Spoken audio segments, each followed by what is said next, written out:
The apparent popularity of the figuration prelude as a genre to jam on suggests that it is actually a very common Baroque type of piece. But when you really take your time to start digging, you realize that apart from a bunch of iconic examples by the go-to guy of Baroque music, the task to find genuine figuration preludes that more or less resemble the types shown here becomes a pretty tough one. So once more, the Bach focus seems like a distortion of compositional reality when once you try to take a perspective beyond mainstream narratives. So since your question, how many Baroque musicians actually jammed like this, you can be sure I put my geeky nose into a lot of repertoire in preparation for this video. For example, George Frédéric Handel, the French Connection, Scarlatti, of course Scriabin because he was an influential Baroque composer.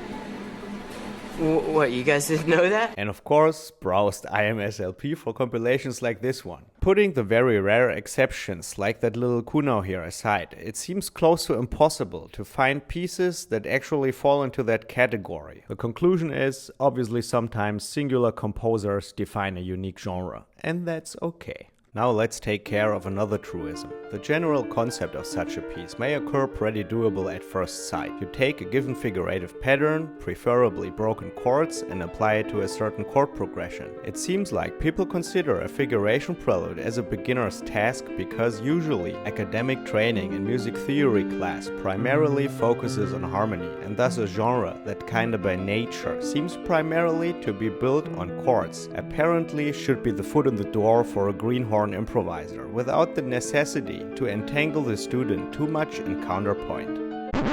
In my opinion, this focus on harmony gives to some degree an incomplete picture of how a Baroque composer generates chord progressions at all. To give you a relatable example, the iconic initiation phase of the prelude that's the most present in mainstream culture and represents the ultimate archetype of the genre is actually based on a default opening combo that any generic Baroque composer would commonly formulate in a trio like this.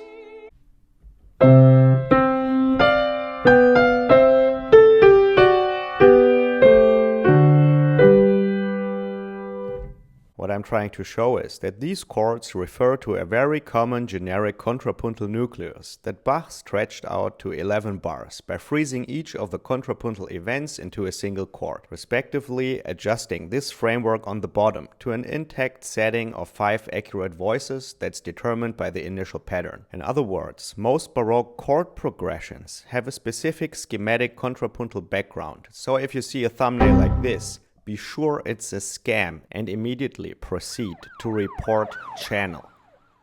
Just kidding. So I will show you 5 Partimenti preludes that progress in formal demands and that you can realize in several ways and that I conceptualized as pre-exercises on the path to improvised figuration preludes. On my Patreon site I provide these Partimenti in 2 different forms, either with a given guideline that's indicating a smooth top voice and gives an example of how to do this edgy stuff at the end, or if you think you can handle it on your own without training wheels, there is a version of each one without the guidelines, so that's going to be a more demanding exercise.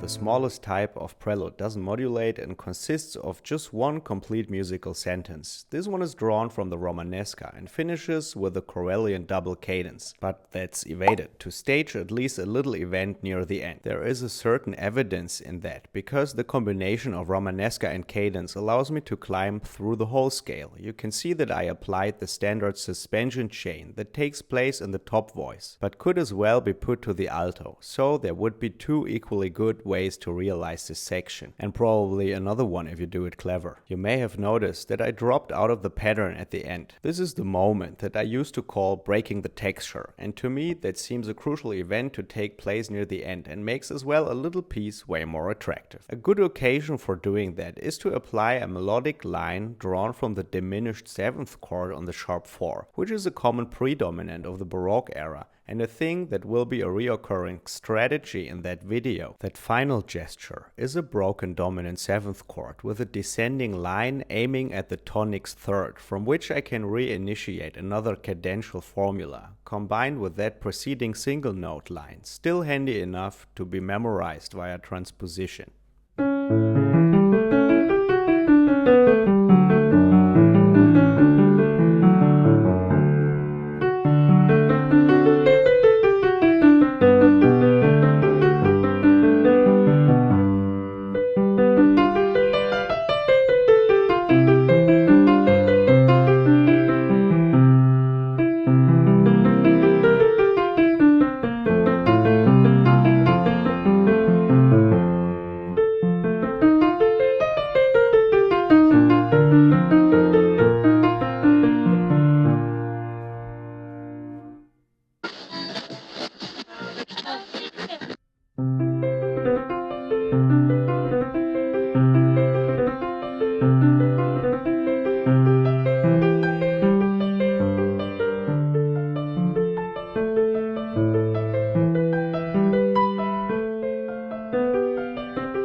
This piece is a little more expanded, as there is multiple devices involved, and the whole thing can be divided into a threefold form, consisting of beginning, middle and end. Now there is a separate opening phrase, provided by a pedal point, that settles the key, and after that I go for the classic combination of the ascending 5th sequence and the sequence of the upper tetrachord, which any Facebook Partimentisto probably would refer to as Monte Romanesca and Fonte Romanesca. That Fonte Romanesca allows me to tonicize several related keys as it descends by thirds, and you could possibly drop out on each of them and confirm via cadence, which would give the piece a different formal shape. And usually you would of course modulate to the dominant first. In case you go for this option and actually modulate to the dominant after the opener, you could initiate that very sequence and it would be a proper option to modulate back to the tonic and en route tonicize E minor. Here's a little demo.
Preludes that run on a much slower harmonic pace as this one, the standard Baroque sequences cannot be applied just as easily as in the previous ones, because the slow harmonic rhythm would make any inconsiderate application of such a device a foreseeable and thus enervating event that bores every listener to death.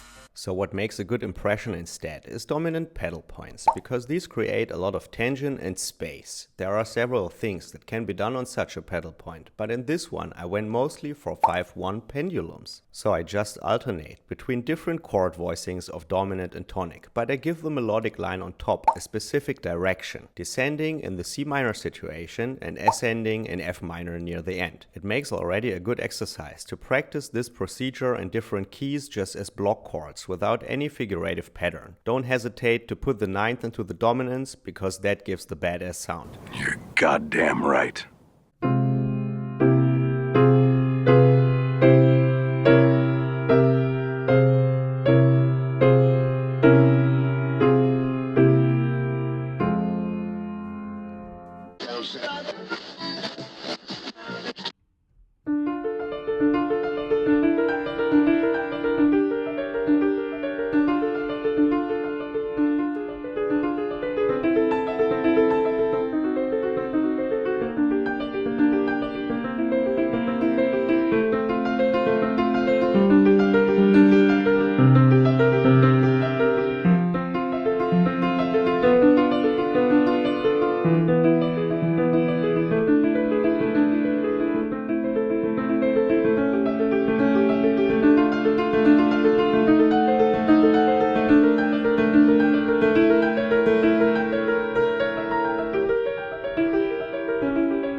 In a minor key, these are called the primary modulations because a cadence in one of them is obligatory, and all the other keys, if picked up and confirmed at all, would show up after this. As in the prelude you've just heard, I confirmed the dominant. I want to show you a modulation to the relative major instead, that is inspired by Bach's C minor prelude and that I think is worth to be memorized.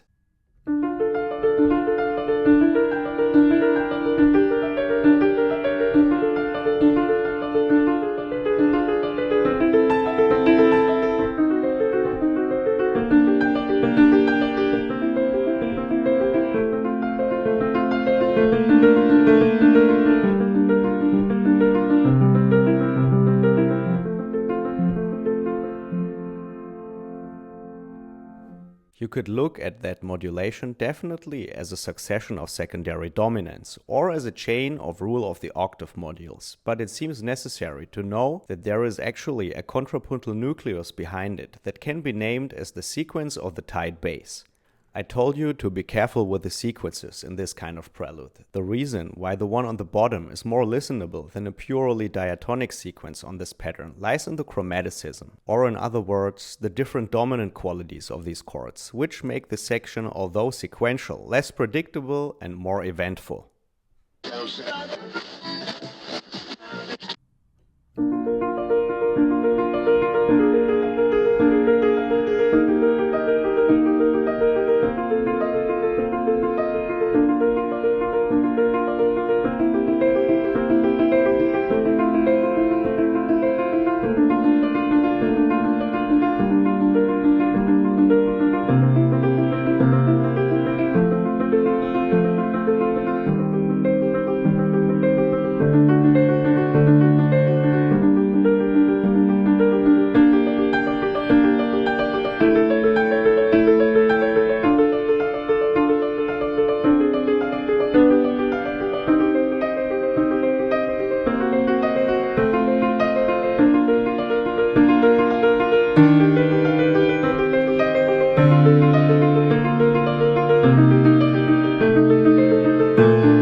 In this prelude, I want to provide a model for a tonicization of secondary keys that take place after the obligatory modulation to the 5. As this is a B-flat major piece, I went for a succession of all the related minor keys, but in an order that allows a smooth comeback of the original tonic, and that's gonna go down like this. If you're going for a minor key, it's always a handy option to look for a stepwise introduction of the dominant from the 6th chord of the 6th degree of the key you're aiming at.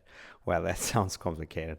So from F major, it's smooth to glide down via E flat to D, which would be the dominant to G minor. And guess what? I just sequenced that, which leads me to D minor. And now it becomes pretty smooth, as I just go for the descant cadence to C minor. That's been initiated by that 4/2 chord, because this can be done as well by stepwise motion. And guess what?